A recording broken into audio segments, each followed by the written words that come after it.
Let's bring in Brian Kilmeade, Fox and Friends co-host and host of One Nation with Brian Kilmeade. The guy is indefatigable. He works constantly. And we were riffing this morning on Fox and Friends. Yes, got you up early. You really did. We did. You're awesome. Just quickly, Putin's war plan is gone. He's not done what he wanted to do. Now he's committing crimes against humanity, crimes against civilians, crimes against mothers, crimes against children.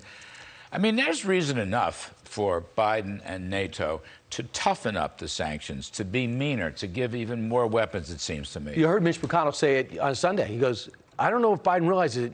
Ukraine can win and has to win. Ukraine has to win. That should be the only objective. When they go to Brussels, you should say, here's the topic sentence. Ukraine must win. Oh. How do we make that happen? And we got to toughen it up. Everybody puts up their hand, all 30 countries, and say, these are the things we need to do right away. Why is it we're waiting 2.5 months to stop off the Russian gas? What have we done in Europe to get them alternative forms of natural gas and oil? What have you done about getting the S-300s into country? And France should push on Belgium, should push on the U.S. to get this done rapidly, immediately. Why? Because there's more at stake than just Ukraine. And Zelensky has been brilliant, Larry, in my humble opinion, of telling Israel why it matters, telling Canada, the UK, Germany, and the US why it matters. And he actually brought everything home to each and individual one of these nations' personal history. I thought it's been brilliant. Everything you say is terrific. I don't know. Why do we pause with, for example, these old Russian MiGs? Why do we pause on the sanctions? I mean, truthfully, I called around some of my government contacts.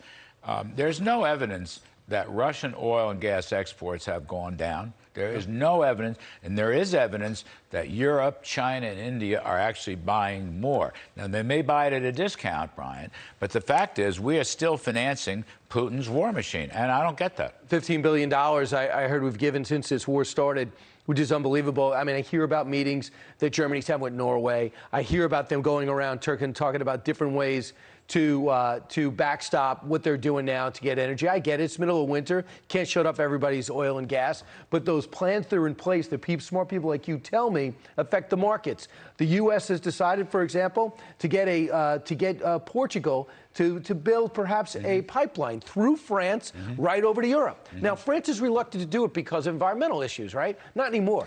I'm sure they would change their mind on that. How did you know this? This is a very true, somewhat obscure thing. We worked on this in the National Economic Council and the Trump. It's just one part. Yes. It has to go through the Pyrenees, one little part of France, and so far Macron won't allow it. Don't you think he changes his mind now?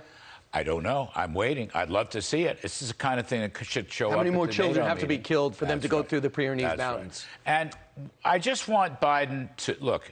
At this point, I want to support Biden as much as I can. I want to support America. This is a battle for freedom. Absolutely. And NATO. But Biden's got to be really, really strong. Every time Putin barks, Biden's got to bark back. This was my Reagan analogy. I made it last week. The evil empire. We win, you lose. Tear down that wall. Biden must attack rhetorically while at the same time doing the things on sanctions and weapons that you're describing. There's only one urban fight going on. It's in Mariupol. They told the Ukrainians to give up. They didn't. Everywhere that they fight, can you imagine this? Everywhere there's been a one-on-one fight, David's beating Goliath.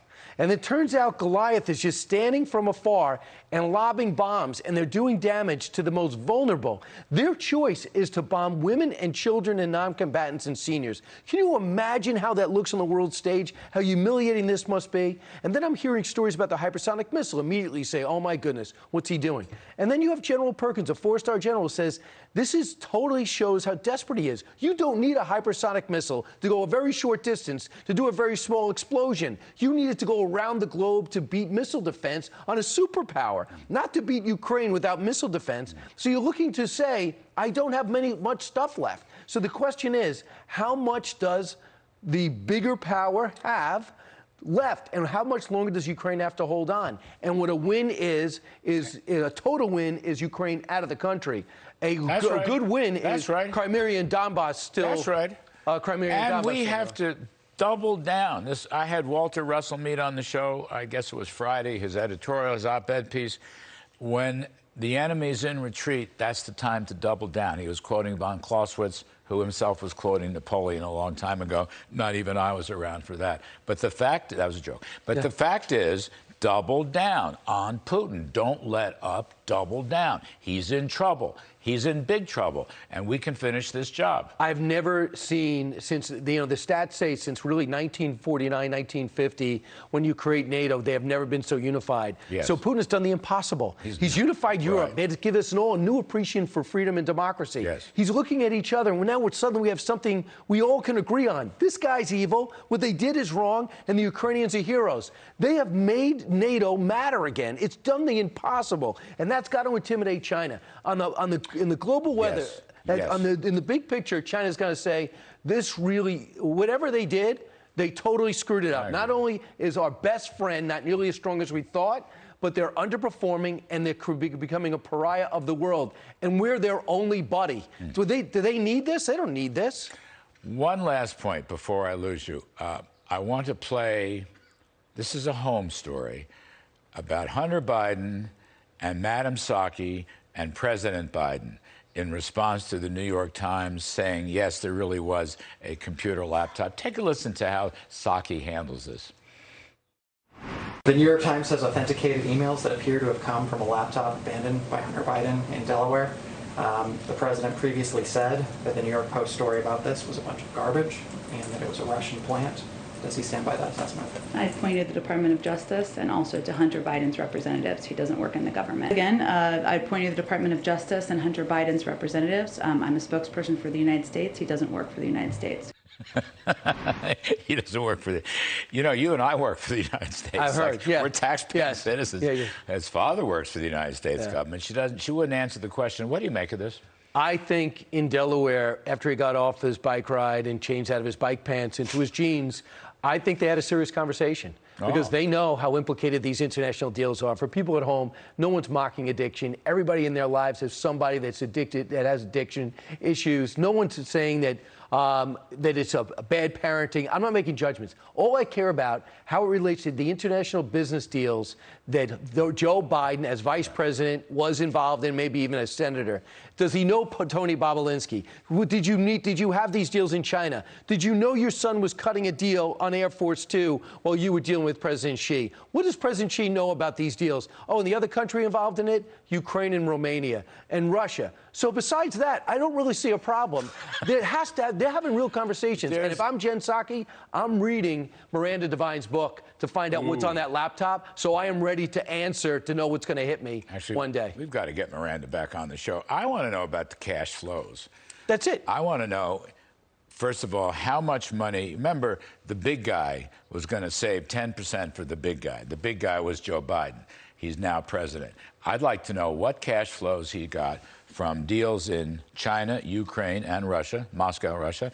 I'd like to know, by the way, if those deals are off or whether there's still cash flow flowing to either Hunter or his father, President Joe Biden. I'd like to know that stuff. They can't hide this just because Hunter's not part of the United States government.